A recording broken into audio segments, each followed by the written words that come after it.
नमस्कार। आज हम पितृपक्ष के एक अहम दिन पर बात करने वाले हैं, दशमी श्राद्ध। जी नमस्कार। हमारे पास जो जानकारी है वो कहती है दशमी श्राद्ध पितृ शांति और ऋण मुक्ति का उपाय।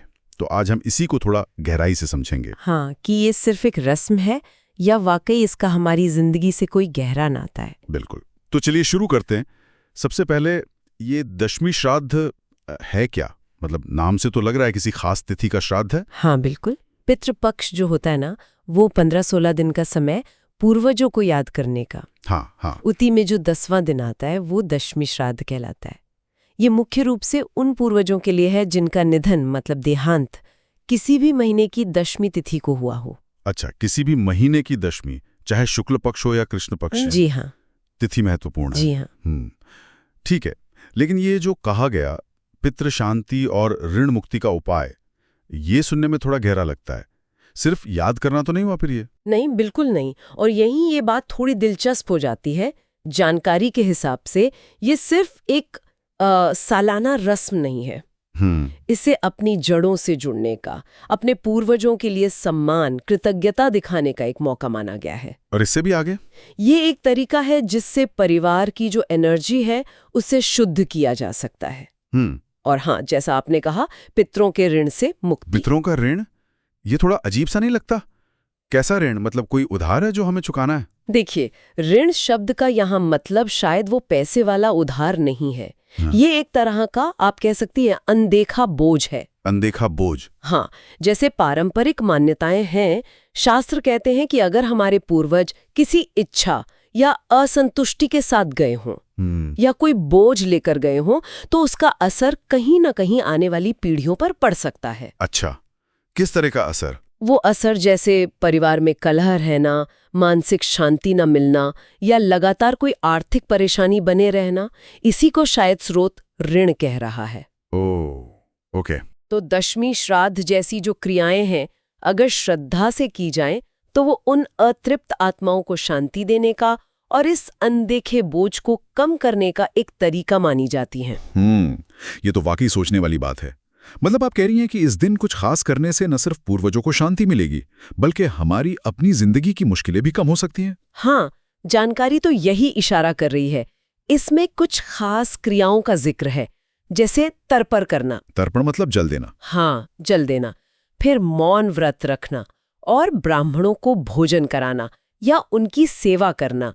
कहते हैं कि जब ये काम पूरी श्रद्धा से सही तरीके से किए जाते हैं तो पितर यानी हमारे पूर्वज वो तृप्त होते हैं, उन्हें संतुष्टि मिलती है। और उनकी संतुष्टि का असर हम पर कैसे पड़ता है?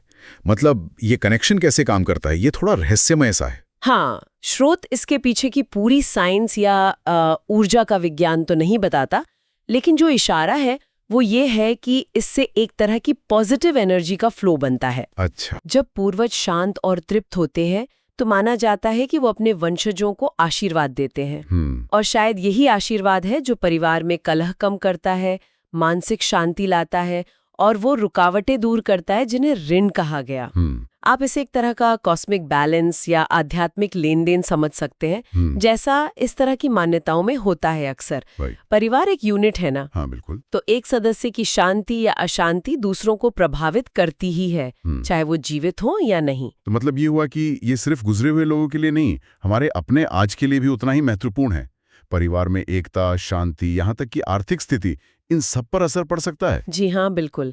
स्रोत का निचोड़ यही है। ये सिर्फ परलोक सुधारने की बात नहीं, इहलोक यानी हमारे इस जीवन को बेहतर बनाने से भी जुड़ा है। घर में सद्भाव बढ़े, आपस में प्यार बढ़े, जीवन में स्थिरता आए, इन सब के लिए दशमी श्राद्ध को एक सहायक उपाय की तरह देखा गया है। और ये दिखाता है कि कैसे हमारी परंपराओं में जो कर्म कांड है वो सिर्फ रस्में नहीं है, उनके पीछे अक्सर गहरी मनोवैज्ञानिक, सामाजिक और आध्यात्मिक सोच होती है। ये तो वाकई बहुत गहरा है। अच्छा, अगर कोई इसे करना चाहे तो इसके प्रैक्टिकल पहलू क्या हैं? मतलब कब करना है, कहाँ कर सकते हैं, किन लोगों के लिए खास है और सबसे जरूरी कैसे? हाँ, ये जानना भी उतना ही जरूरी है। चलिए एक एक करके देखते हैं। सबसे पहले कब? देखिए, स्रोत में साफ बताया है कि इस साल यानी 2025 में दशमी श्राद्ध की तिथि 16 सितंबर मंगलवार को पड़ रही है। 16 सितंबर मंगलवार, ठीक है। ये पितृपक्ष का 10वां दिन होगा और श्राद्ध कर्मों में ना सही तिथि का ध्यान रखना बहुत जरूरी मानते हैं। सही बात है। अच्छा, दूसरा सवाल, कहाँ? क्या कहीं खास जगह जाना पड़ता है इसके लिए? सबसे आसान और सबसे अच्छा तो अपना घर ही है। घर का कोई साफ सुथरा शांत कोना जहां डिस्टर्बेंस ना हो। लेकिन हाँ, अगर किसी के लिए संभव हो और वो करना चाहे तो स्रोत कुछ और ऑप्शन भी देता है, जैसे तीर्थ स्थान। जैसे काशी का पितृकुंड है, वो खास पितृ कार्यों के लिए ही माना जाता है। या फिर नर्मदा जैसी पवित्र नदी का किनारा। अच्छा। और अगर ये सब भी मुमकिन न हो तो अपने शहर में कोई मंदिर हो या गौशाला जैसी पवित्र जगह, वहां भी कर सकते हैं। मेन बात है जगह की पवित्रता और शांति, ताकि मन लगा रहे। ठीक है, घर सबसे आसान है, ये अच्छी बात है। अब आते हैं सबसे अहम सवाल पर, ये श्राद्ध किसके लिए है? क्या ये सिर्फ उन्हीं के लिए जिनका देहांत दशमी को हुआ? हाँ, मुख्य रूप से तो ये उन्हीं पितरों के लिए है जिनका निधन किसी भी महीने की दशमी तिथि को हुआ था। पर यहाँ एक बात पर स्रोत खास जोर देता है। किस बात पर? कि ये सिर्फ एक मैकेनिकल प्रोसेस ना हो, मतलब सिर्फ रस्म अदायगी नहीं। जब आप तर्पण या पिंडदान करें तो उन पितरों का, जिनका श्राद्ध कर रहे हैं, उनका नाम और उनका गोत्र याद करते हुए करें। ओत्र यानी उनके कुल का नाम। इसे याद करना क्यों जरूरी बताया गया है? गोत्र एक तरह से उनकी पहचान है, उनके वंश का सूत्र। मान्यताओं के अनुसार जब नाम और गोत्र बोलकर आप जल या पिंड देते हैं तो वो सीधे उन्हीं पितर तक पहुंचता है, जैसे एक तरह का आध्यात्मिक एड्रेस हो। अच्छा, इंटरेस्टिंग है। इससे क्रिया ज्यादा फोकस और प्रभावी मानी जाती है। लेकिन हाँ, नाम और गोत्र से भी ज्यादा जरूरी है श्रद्धा और प्रेम का भाव।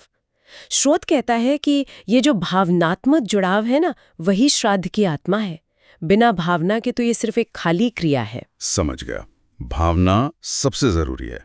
और अब आखिरी और शायद सबसे डिटेल्ड हिस्सा, कैसे इसे करने का सही तरीका क्या है? स्रोत में क्या बताया गया है? हाँ, इसकी प्रक्रिया पर थोड़ा ध्यान देना होगा क्योंकि इसमें कई स्टेप्स हैं। स्रोत के अनुसार शुरुआत सुबह नहाने से होती है। स्नान करके साफ धुले हुए कपड़े पहनने चाहिए। और फिर एक बहुत महत्वपूर्ण बात, मौन व्रत धारण करना। मौन व्रत यानी चुप रहना श्राद्ध के दौरान? क्यों? बात क्यों नहीं करनी? स्रोत बताता है कि मौन रहने से मन भटकता नहीं, एकाग्रता बढ़ती है। जब हम बाहर की बातें बंद कर देते हैं तो ध्यान अंदर की तरफ जाता है। श्राद्ध एक गंभीर और श्रद्धा का काम है। इसमें फालतू की बातें या हंसी मजाक ठीक नहीं। मौन हमें अपने पूर्वजों से एक गहरे लेवल पर जुड़ने में मदद करता है। हमारी प्रार्थना, हमारी भावनाएं बिना भटकाव के उन तक पहुंचती हैं। ये एक तरह से अपनी एनर्जी को बचाकर सही दिशा में लगाना है। अच्छा, ये तो दिलचस्प है। मौन व्रत के बाद क्या? मौन रहकर किसी पवित्र आसन पर बैठकर मुख्य क्रिया शुरू होती है तर्पण। इसमें एक बर्तन में जल लेते हैं, उसमें काले तिल डालते हैं और कुशाघास। कुशाघास? हाँ, कुशाघास को पवित्र मानते हैं। कहते हैं ये नेगेटिव एनर्जी से बचाती है और काले तिल पितरों को प्रिय माने जाते हैं। अच्छा। तो इस पानी को धीरे धीरे अंजलि से पितरों का नाम और गोत्र लेते हुए छोड़ा जाता है। ये जल अर्पण का प्रतीक है। तिल और कुशा का भी अपना महत्व है, ठीक है। तर्पण के बाद? इसके बाद होता है पिंडदान। इसमें पके हुए चावल, जौ का आटा, तिल, घी और शहद जैसी चीजें मिलाकर छोटे छोटे गोले बनाते हैं। इन्हें पिंड कहते हैं। हाँ, सुना है पिंड के बारे में। इन पिंडों को भी पितरों के नाम से उन्हें अर्पित किया जाता है। ये उन्हें भोजन पहुंचाने का एक प्रतीकात्मक तरीका है। पिंडदान श्राद्ध का एक बहुत अहम हिस्सा माना जाता है। चावल, तिल, घी, ये सब चीजें इस्तेमाल होती हैं। और इसके बाद एक और जरूरी चीज है, ब्राह्मण भोजन। अपनी श्रद्धा और क्षमता के अनुसार 1, 3 या ज्यादा ब्राह्मणों को आदर से घर बुलाकर भोजन कराना चाहिए। भोजन के बाद उन्हें कपड़े और दक्षिणा, मतलब कुछ दान देना, ये भी विधान का हिस्सा है। ऐसा मानते हैं कि ब्राह्मणों के माध्यम से दी गई चीजें पितरों तक पहुंचती हैं। और अगर ब्राह्मण भोजन संभव ना हो तो किसी जरूरतमंद को भोजन करा सकते हैं या सीधा, मतलब कच्चा अनाज, दाल वगैरह दान कर सकते हैं। भाव मुख्य है। ठीक है। और स्रोत में मंदिर में दीपदान का भी जिक्र था शायद। हाँ, अगर संभव हो तो आखिर में किसी मंदिर में जाकर पितरों के नाम से एक दिया जलाना भी अच्छा माना गया है। ये उनके मार्ग को प्रकाशित करने का प्रतीक है, ऐसा कहते हैं। अच्छा। तो संक्षेप में ये पूरी प्रक्रिया है: स्नान, मौन व्रत, साफ कपड़े, फिर तर्पण, पिंडदान, ब्राह्मण भोजन या दान और आखिर में दीपदान। ये सब पूरी श्रद्धा और नियम से करना चाहिए। ये तो काफी विस्तृत प्रक्रिया है। इसमें सिर्फ विधि ही नहीं, हर चीज के पीछे कोई ना कोई मतलब या सिंबॉलिज्म जुड़ा हुआ लगता है। बिल्कुल। और यहीं पर स्रोत की वो बात बहुत मायने रखती है जो कहती है, श्राद्ध केवल विधि नहीं, ये हृदय का वह जल है जिसमें हमारे आंसू, स्मृति और कृतज्ञता हमारे पूर्वजों तक पहुंचते हैं। वाह, हृदय का वो जल, ये बहुत खूबसूरत कहा है। मतलब जो हम महसूस करते हैं असल चीज वही है। हाँ, स्रोत यही भावना उभारता है। जब आप चुप रहकर पूरी श्रद्धा से जल या पिंड दे रहे होते हैं तो वो सिर्फ पानी या चावल नहीं रह जाता, वो आपके अंदर की कृतज्ञता, आपका प्रेम, आपकी यादों का एक रूप बन जाता है।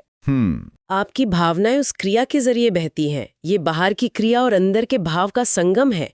शायद इसीलिए मौन इतना जरूरी है, ताकि बाहर का शोर कम हो और अंदर की आवाज, अंदर की भावना ज्यादा साफ और मजबूती से व्यक्त हो सके।